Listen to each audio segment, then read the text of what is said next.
எப்போவுமே முட்டை எடுத்தால் ஒரே சைட் டிஷ் தான் செய்கிறீங்களா? அப்போ இந்த சைட் டிஷ் உங்களுக்காக தான்.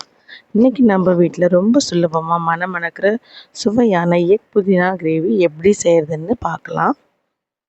ஃபர்ஸ்ட் அதுக்கு ஒரு கடாயில் எண்ணெய் சேர்த்திடலாம். எண்ணெய் வந்து 1 டேபிள் ஸ்பூன் நான் எடுத்திருக்கேன். எண்ணெய் கொஞ்சம் சூடானதும் ஒரு 5 பல் பூண்டு சேர்த்துக்கலாம். அது கூடவே 2 பச்சை மிளகாவும் ஒரு 5 இல்லை 6 கேஷ்யூ நட்ஸ் சேர்த்துருக்கேன். கேஷ்யூ நட்ஸ் ஆப்ஷனல் தான், இல்லைன்னா நீங்கள் வேர்க்கடலைக்குள்ளே சேர்த்துக்கலாம்.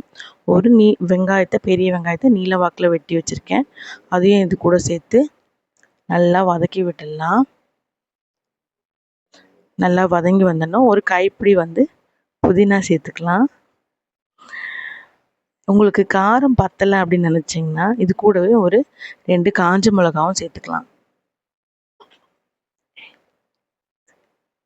இப்போ நல்லா புதினா வதங்கி வரணும். புதினா நல்லா வதங்கி வந்ததும் இதை ஆற வச்சு அரைச்சி எடுத்துக்கலாம். இப்போ நெக்ஸ்ட்டு இன்னொரு கடாயில் நம்ம ஒரு ஸ்பூன் ஆயில் சேர்த்து இப்போ நான் வேக வச்சுருக்கிற முட்டையை நடுவில் லைட்டாக கீறி விட்டுருக்கேன். கீறி விட்டு இந்த எண்ணெயில் போட்டிருக்கேன். நீங்கள் இந்த எண்ணெயை வந்து இது வந்து கொஞ்சம் லைட்டாக சத்தம், அதாவது வெடிக்கும். நம்ம இப்போ அப்படியே தண்ணியோட இதாக போடுறதுனால அதனால் கொஞ்சம் பார்த்து ஜாக்கிரதையாக பண்ணுங்கள். நெக்ஸ்ட்டு இதில் வந்து 1 ஸ்பூன் வந்து மிளகாய் தூள் சேர்த்துக்கலாம். ஒரு 1/2 ஸ்பூன் மஞ்சத்தூள், கொஞ்சமாக உப்பு சேர்த்து இந்த முட்டையை வந்து நல்லா வறுத்து எடுத்துடலாம். அதாவது எல்லா பக்கமும் மிளகாத்தூள் சேர்த்து வந்தால் போதும், ரொம்ப வறுக்கணும்னு அவசியம் இல்லை. ஏன்னா ஆல்ரெடி இது வந்து வேக வச்ச முட்டை தான். அதனால் எல்லா பக்கமும் மிளகாத்தூள் வரா மாதிரி இது மாதிரி வறுத்து எடுத்துடுங்க. நெக்ஸ்ட்டு இன்னொரு கடாயில் எண்ணெய் சேர்த்திடலாம். இதுக்கு வந்து நான் ஒரு 2 டேபிள் ஸ்பூன் எண்ணெய் எடுத்திருக்கேன்.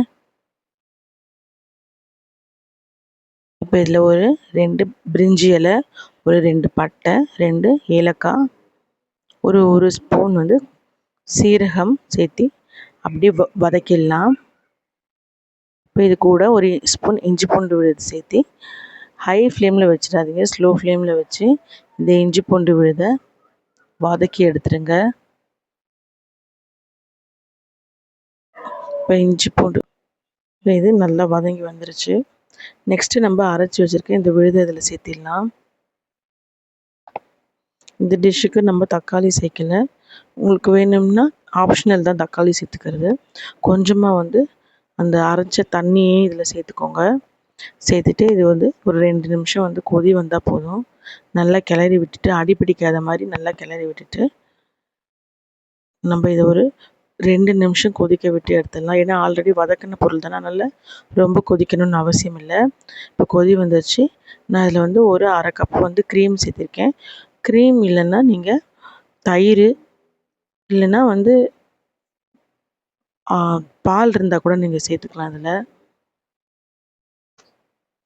இப்போ இதை நல்லா கிளறி விட்டுட்டு இதுவும் ஒரு நிமிஷம் கொதி வந்தால் போதும். இது கூட 1 ஸ்பூன் வந்து வெறும் மிளகாய்த்தூள், ஒரு ஸ்பூன் தனியாத்தூள், ஒரு 1/2 ஸ்பூன் வந்து கரம் மசாலா சேர்த்து நல்லா கிளறி விட்டுக்கலாம். உங்களுக்கு இதில் காரம் பத்தலைனாலும் நம்ம மிளகுத்தூள் சேர்த்துக்கலாம். இதில் கொஞ்சமாக ஆட் பண்ணி நல்லா இதை கிளறி விட்டுட்டேன். இப்போ இதுவும் வந்து 2 நிமிஷம் கொதி வந்ததும் இப்போ நம்ம வறுத்து வச்சுருக்கோம் பார்த்தீங்களா, அந்த முட்டையை இதில் சேர்த்துடலாம். சேர்த்துட்டு இதை நல்லா கிளறி விட்டுட்டு இது வந்து ஒரு நிமிஷம் வந்து லைட்டாக மூடி போட்டு நம்ம வேக விட்டு எடுத்துட்டோன்னா அருமையான எக் புதினா கிரேவி ரெடி ஆகிடுச்சு.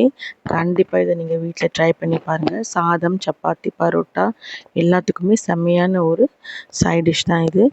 தேங்க்ஸ் ஃபார் வாட்சிங்.